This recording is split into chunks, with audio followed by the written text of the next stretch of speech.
छोड़ दो, बचाओ क्यों? छोड़ दो हमरा के, छोड़ दो। नहीं।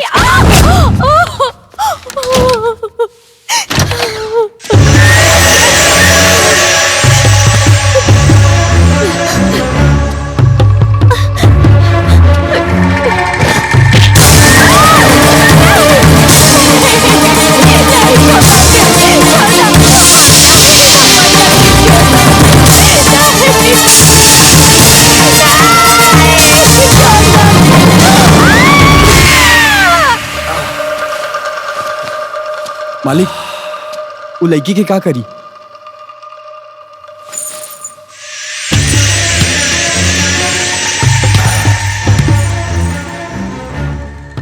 जाके देख, जिंदा तो मार दे जान से।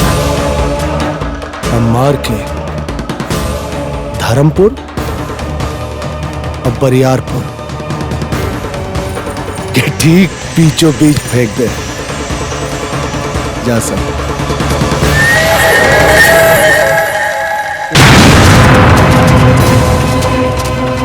ई नहर के पानी पहले हमरा गांव में जाई ना। ई नहर का पानी पहले हमरे गांव धर्मपुर में जाई। जब ले हमरे गांव का खेत न पटा जाई तब तक तोरा गांव में पानी न जाई। ई ना हो सकेला ब्रिज किशोर यादव, फैसला बदल ला, ना तो बहुत कुछ हो जाए। ई यदुवंशी का जवान बा, भले खून बह जाई लेकिन पानी तोरा खेत में पहले ना जाई।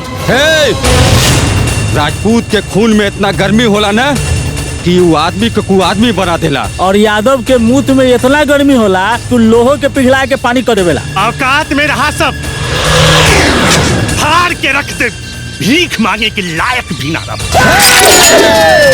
रुक। आवाज सुन के अंदाजा लगिए गई हो कि हमरा गांव के लोगन में कितना गम बा। और हमरा गांव के लोगन की आवाज सुन के तोरा यो पता लग गल होई कि इनकरा देह में पानी ना बारूद भरल बा। हे आग के जोश में न जाने कितना मेहरारू विधवा हो जाइयन और कितना लड़का अनाथ। पानी पहले हमरे गांव में जाई। अगर नहर के पानी हमरा गांव में ना जाई तब तहरो गांव में ना जाई। ई नहर के पानी ना। ठीक बा, तोहार फैसला मंजूर बा। चलो चला चलो देख लियल जाई लोगन। और व्यवस्था भैया कुछ भैया का हद हो गई बा। का भइल? गांव के सिवान के एगो पुलिया पर लड़की की लाश मिलल बा। का के लाश बा? अरे वो बरियारपुर के अपन तिवारी जी ना रहे, उन्हीं की लड़की है। चला था, चला।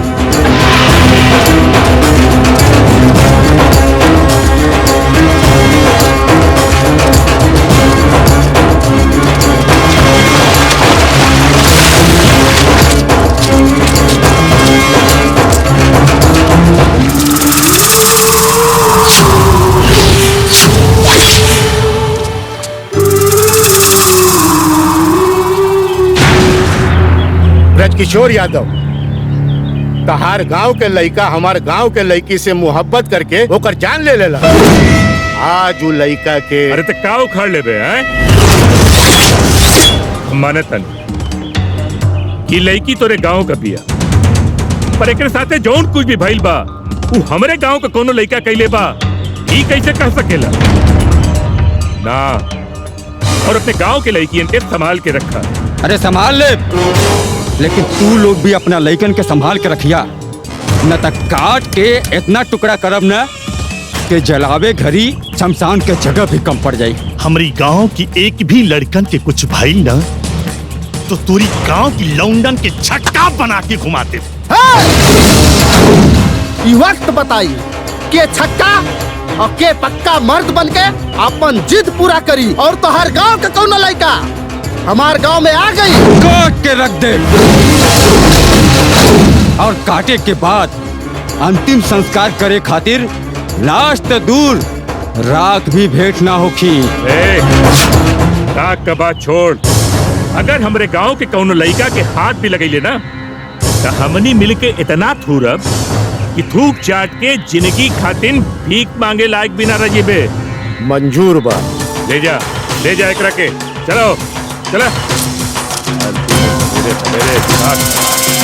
चल। उठा। साले, अरे हमार इसी से है। अरे साले बहुत चर्बी चढ़ गई बा।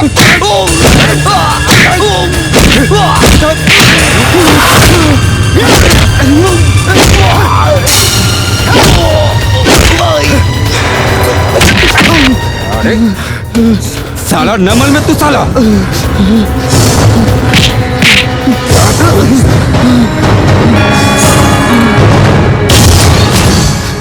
क्यों हमरा बेटी के आंख उठा के भी देखेला ना तो हम ओकर आंख नोच के गोटी खेलीला। और तोर इतना औकात थू कि तू हमार बेटी के लव लेटर लिख देले।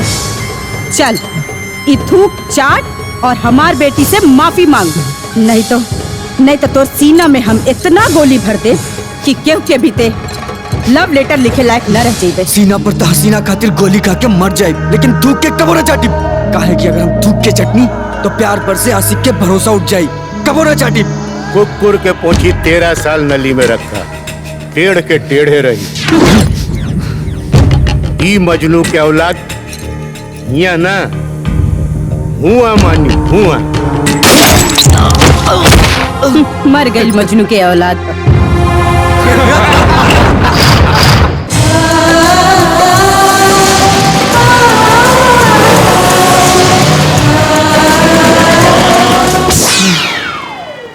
यार पता चलल बा निशा तोहरा घर आइल बिया। निशा के छोड़ यार, नजर घुमाओ, देख जुगाड़ आवतिया।